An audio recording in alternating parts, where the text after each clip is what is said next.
Assalamu alaikum. Today we are going to discuss force on a current carrying conductor in a magnetic field.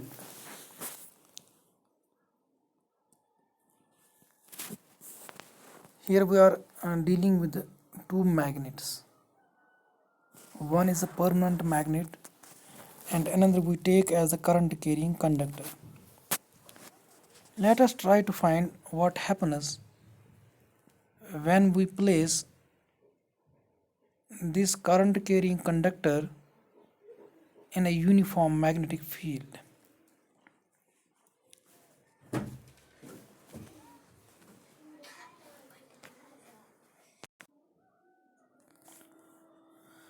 When a current carrying conductor we place in a magnetic field, it will experience a force except when it is placed parallel to the magnetic field.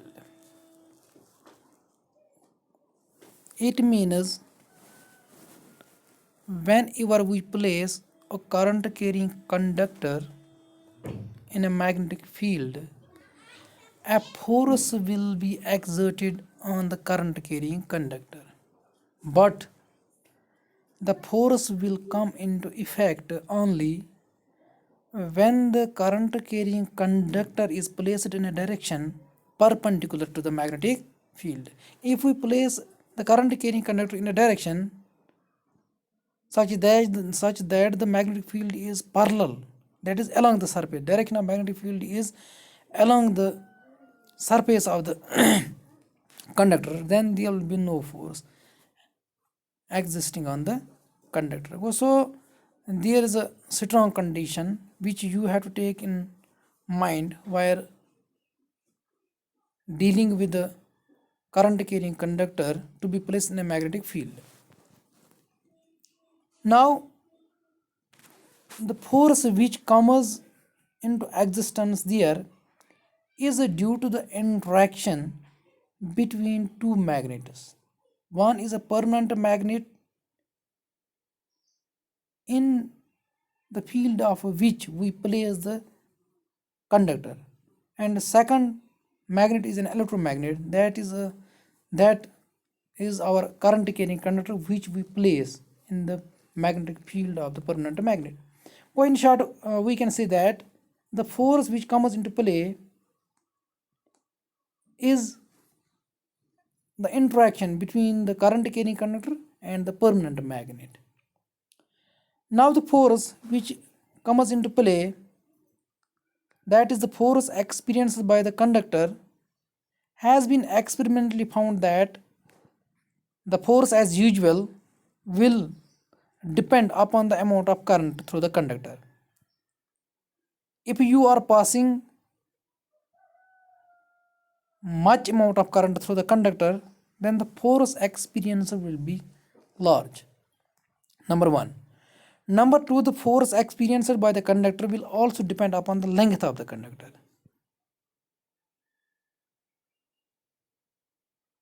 Number third, the force experienced will also be directly proportional to the intensity of the magnetic field.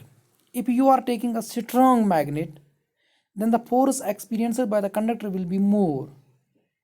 In comparison, if you take a weak magnet, then the force experienced by the conductor will be small. Now if I combine both the conditions, first, second and third, I will get that F is proportional to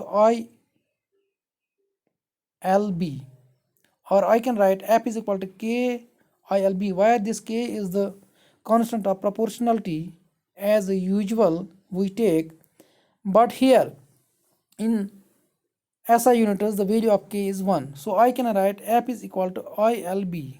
This equation gives you the extent of force experienced by a current carrying conductor which you place in the magnetic field of a permanent magnet.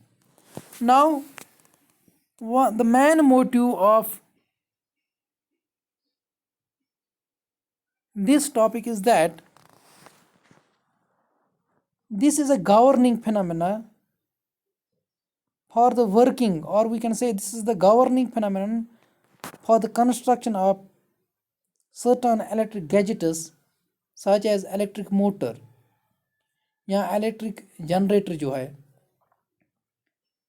इन चीज़ों में क्या हम करते हैं, basically current carrying conductor को rotate किया जाता है. In case of electric motor, our current carrying conductor will be a rectangular coil, and we place the rectangular coil between the poles of a strong magnet.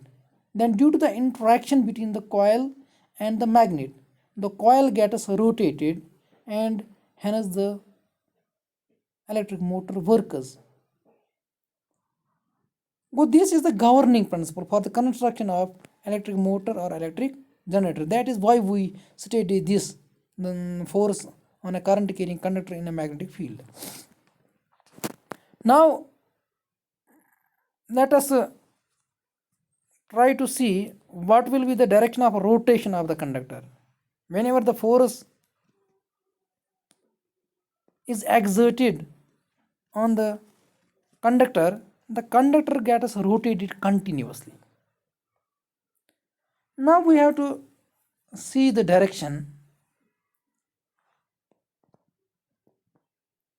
in which the current carrying conductor will get rotated, whether it gets rotated in clockwise direction, whether it gets rotated in anti-clockwise direction. This depends upon the direction of magnetic field as well as the direction of current. However, there is a governing rule for the direction of rotation of the conductor, and this rule is known as Fleming's left hand rule, which gives you the direction of force on the current carrying conductor in a magnetic field. Now let us try to understand what Fleming's left hand rule is about. Now look at this figure. Here I have taken a permanent horseshoe type magnet. A current carrying conductor AB is placed in the magnetic field of the magnet. But this current carrying conductor is suspended to rotate freely. Now when the key is plugged in, the current will flow through the conductor, and this conductor itself will behave as a magnet. Now the interaction between the horseshoe magnet and this current carrying conductor will result a force on the current carrying conductor, and the current carrying conductor will rotate continuously. You can see Fleming's left hand rule. The rule states that we have to stretch our left hand. जैसा कि यहाँ पर figure में दिखाया गया है, left hand को आपको ऐसे स्ट्रेच करना है. आपको लेफ्ट हैंड का थंब, उस थंब के बाद वाली फिगर जिसको हम कहते हैं मिडल फिंगर, क्या कहते हैं इसको, इंडेक्स फिंगर कहते हैं इसको, थंब के बाद वाली फिंगर, इसको हम फर्स्ट फिंगर कहते हैं या index finger.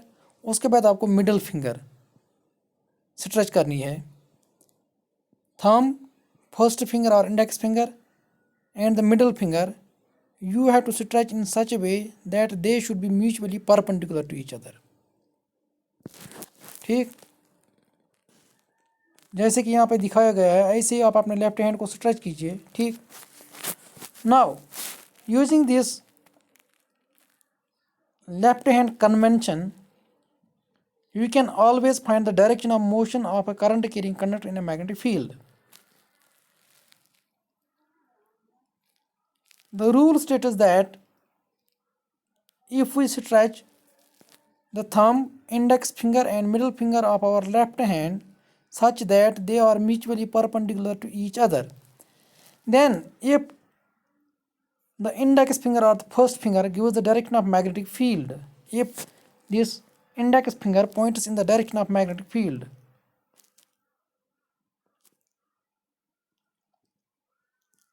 and the middle finger points in the direction of current, the direction of current is always from the positive terminal towards the negative terminal of the battery. You should remember. Then the direction in which your thumb will point will give you the direction of motion of the conductor or the direction of force on the conductor. Whenever we want to find the direction of direction of motion of current carrying conductor, we can use Fleming's left hand rule. You have to see the direction of magnetic field, you have to see the direction of current, and according to that you have to tilt your left hand. Then the direction in which your thumb will point will give you the direction of motion of the conductor or direction of force on the conductor. This rule, Fleming's left hand rule, is also known as motor rule, because the principle of working of electric motors is based on Fleming's left hand rule. जैसे कि मैंने इससे पहले भी आपको बताया कि electric Motors में करंट कैरिंग कंडक्टर रोटेट होता है in the magnetic field of a permanent magnet.